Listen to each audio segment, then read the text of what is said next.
What's up, YouTube? Team Movies here with Downton Abbey. Here there's this week.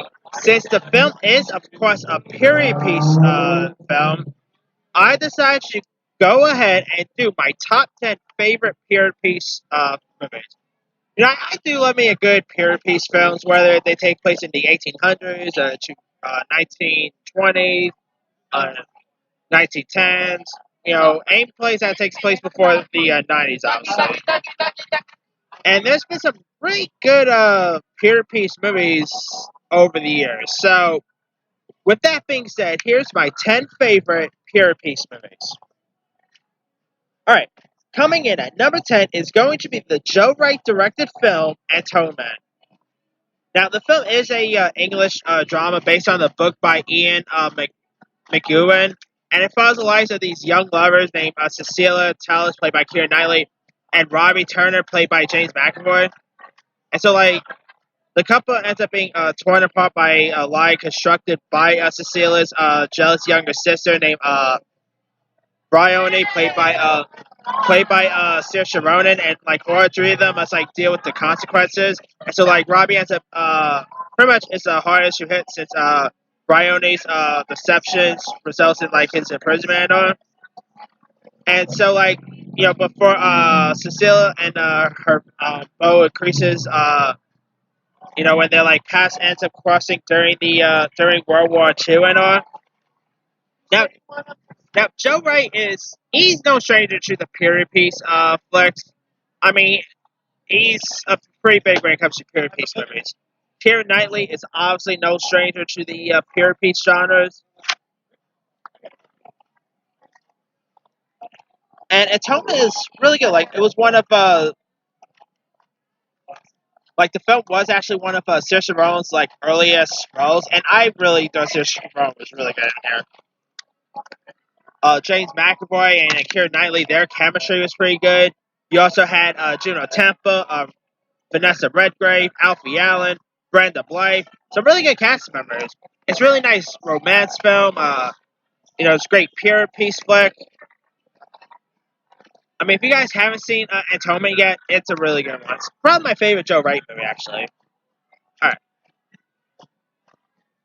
Coming in at number 9 is going to be the film Emma, which is based on the book by Jane Austen, and it stars Gwyneth Paltrow as Emma Woodhouse, who ends up entertaining herself by playing matchmaker for those around her. And her latest project is Harriet Smith, who's pretty much this pretentious dominant, while Emma ends up receiving the attentions of a dashing Frank Churchill, played by Ewan McGregor. But Emma's attempts at matchmaking causes more problems than solutions, and many ultimately ends up jeopardizing her own chances at happiness and love and all that.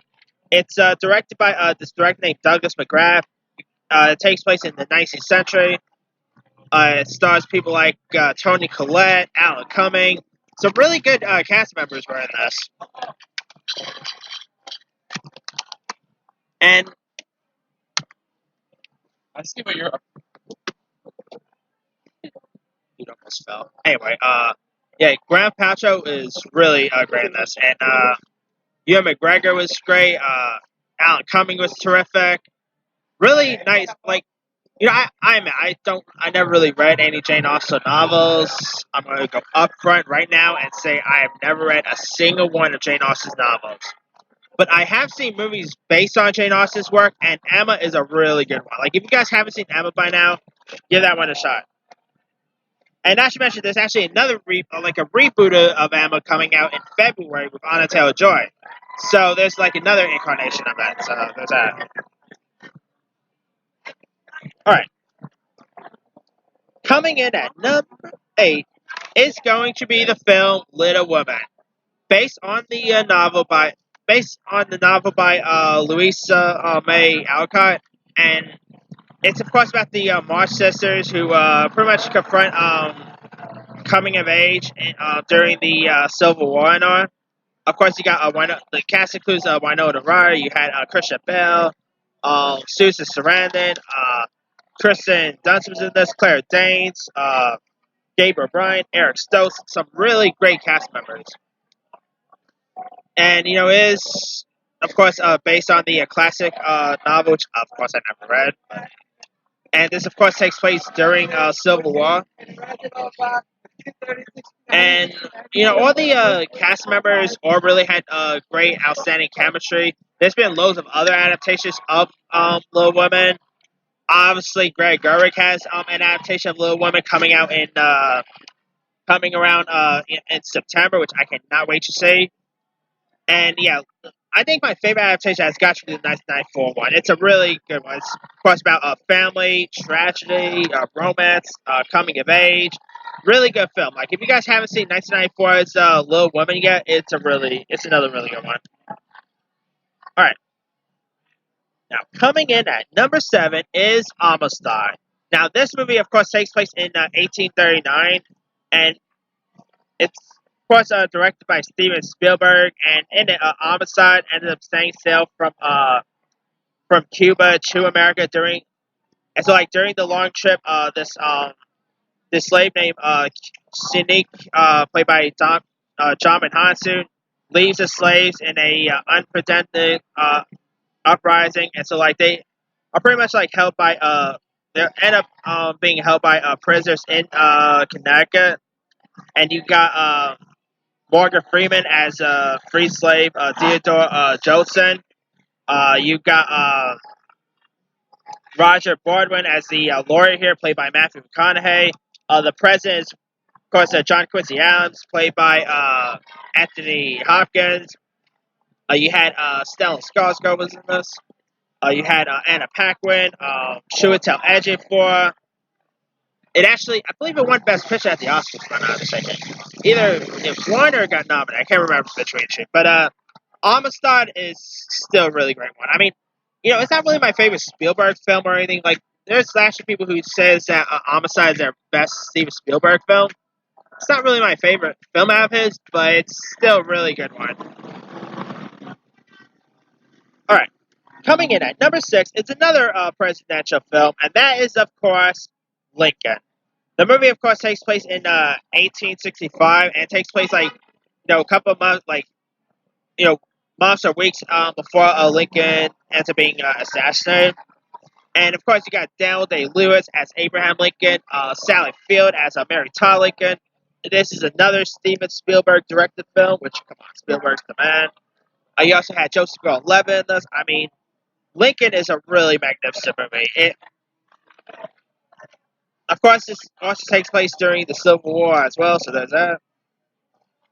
Yeah, Lincoln is a really decent one. I mean, if you guys, haven't seen Spielberg's Lincoln yet, give that one a shot.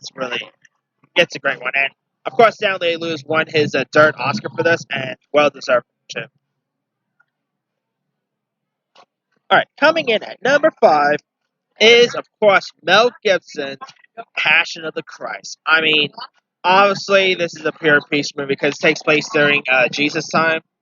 Of course, you had Jim Caviezel as Jesus of Nazareth. Monica Bellucci is in this. Directed by the aforementioned Mel Gibson. Passion of Christ is very controversial. Obviously, when it got released, it was pretty controversial, and it's a little bit of a hard film to watch. I mean, I've seen this movie maybe a couple of times, and it's not really an easy watch. There's some really like the crucifixion scene is really hard to watch. But Jim Caviezel, his performance as Jesus I think is outstanding. I think Jim Caviezel he really embodied the role of Jesus, and really great performance right there. And of course, Mary was played by Maya Morgenstern, while Monica Bellucci played Magdalene. And there's also, of course, talks about a sequel coming out. I don't know when I don't even know if that's even still getting made or not. But hey, a Passion of the Christ sequel, why not? I mean, it could be cool. But still, Passion of the Christ is a really good one. Hard to watch, but good.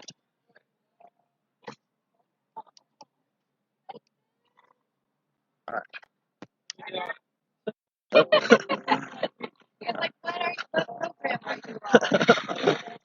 will come up and literally like investigate. Yeah. Anyway. Alright, coming in at number 4 is another Jane Austen adaptation, and that's going to Pride and Prejudice. Now, I kind of talked about Pride and Prejudice a little bit when I was doing my favorite Donald Sutherland films. Pride and Prejudice, directed by Joe Wright, starring the aforementioned Keira Knightley, Matthew McFadden, Rosamund Pike, Donna Sutherland, Brenda Blythe, Judi Dench. You had Rupert Friend. The movie takes place in 1719, and of course it stars Keira Knightley as Elizabeth Bennet, who ends up living with her mother and sisters, as well as her father in English countryside. Brenda Blythe plays the mother, while Donald Sutherland plays the father, and you had Jenna Malone and Rosamund Pike, who plays the sisters here.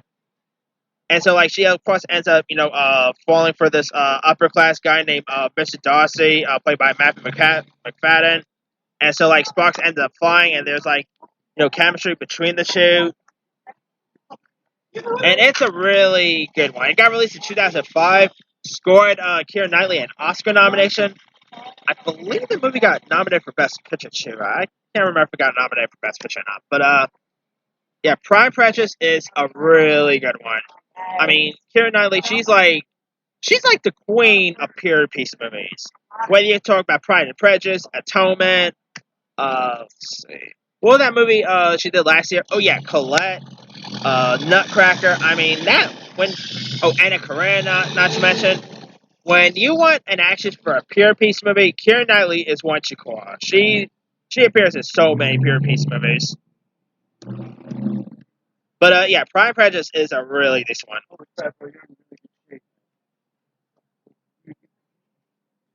Anyway. Alright. Now, coming in at number 3 is another Mel Gibson film. My number 3 favorite is another Mel Gibson film, and that's going to... Now, this actually won an Oscar for Best Picture, and that is Braveheart. I mean, this movie, of course, takes place during the epic... of course, during the 13th century, Scottish war and all. And, of course, it stars Mel Gibson as William Wallace, as the medieval Scottish patriot who is, like, spurred into a revolt against the English when, like, the love of his life is slaughtered, and of course, you got King Edward I, who plays, like, the villain in this. Of course, they got the iconic line, "You would never take..." Wait, I can't remember the actual line.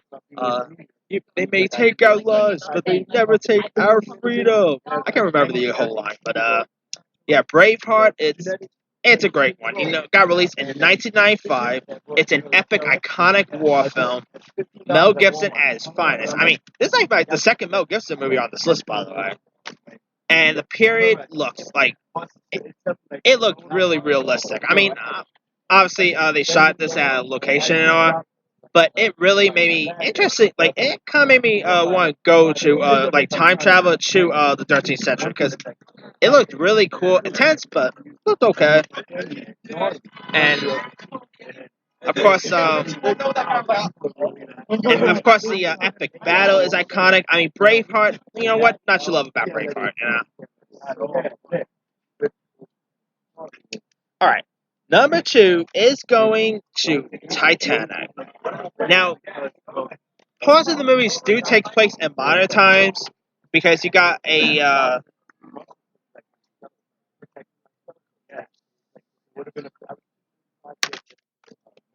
like, of course it takes place during modern times and all. Because of course, you got the story of of the whole Titanic and all, and it's one of the most tragic stories of all time. Parts of it takes place in modern times, because the older version of Rose is telling the story, and then there's, like, of course, the whole movie takes place during flashbacks.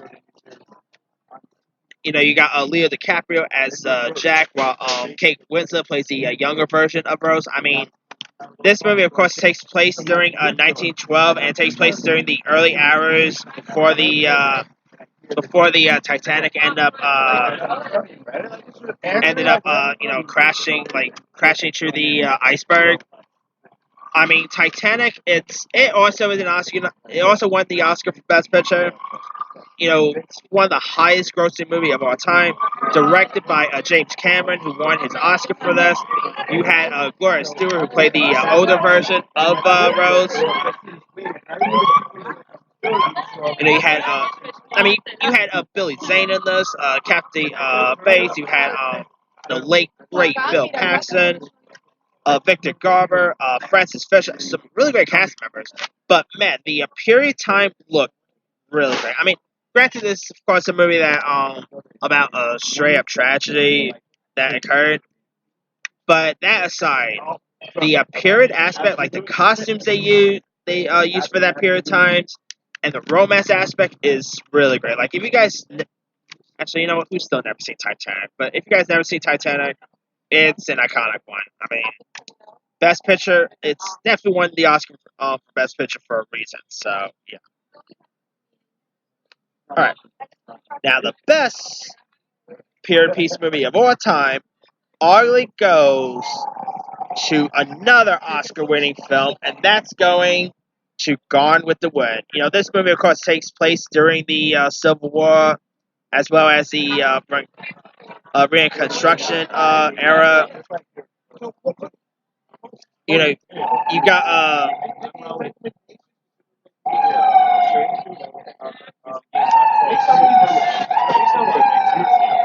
anyway. Hold on. Anyway, sorry about that, guys. Of course, this is one of the most iconic romantic movies there is. You got Vivian Leigh as Scarlett O'Hara. You had Clark Gable as Rhett Butler. Leslie Howard as Ashley Wilkes. You had Hattie McDaniel here. George Reese, Olivia D. Havilland. I mean, Gone with the Wind is one of the most iconic movies of that era. It takes, of course, it's a romance and tragic story that takes place during the Civil and Reconstruction War. You got great romantic chemistry between Scarlett O'Hara and Rhett Butler. This movie, of course, actually beat it out Wizard of Oz, which I love. Gone with the Wind. Gone with the Wind is a classic. It's iconic. I still didn't think it should beat out Wizard of Oz, but whatever. And it's still a great romance movie. I mean, very too long. Like the movie's about like 3 hours or 4 hours. It's a little too long. Probably one of the most longest movie there is, but it's still such an iconic film. I mean, yeah, if for some other reason you've never seen Gone with the Wind by now, give Gone with the Wind a go. You'll definitely won't be disappointed. But that's pretty much it. Let me do the quick rundown. 10. Atonement. 9. Emma. 8. Little Women. 7. Amistad. 6. Lincoln. 5. The Passion of the Christ. 4. Pride and Prejudice. 3. Braveheart. 2. Titanic. 1. Gone with the Wind. Now, there's loads of other ones I probably could have added. Dunkirk. The Post. The Help. Jane Eyre. Theory of Everything. The Duchess. Sherlock Holmes. Sense and Sensibility. True Grit. Elizabeth. Ride with the Devil. Kevin Costner's Robin Hood. Dracula. Masters and Commander. Legend of the Fall. Miss Pettigrew. Anna and the King. You had Rob Roy. Ever After. You had Vanity Affair, The Last of the Mohicans, The Crucible. Let's see, Casanova's a good one. Tristan and Isolde. You got a lot of really great, period piece movies, but I'm not really going to go into all the details of all of them. But let me leave to you guys. What are some of your favorite period piece movies of all time? Drop a comment below. Don't forget to like, subscribe, hit that bell for more notifications. This here is Team Movies signing off.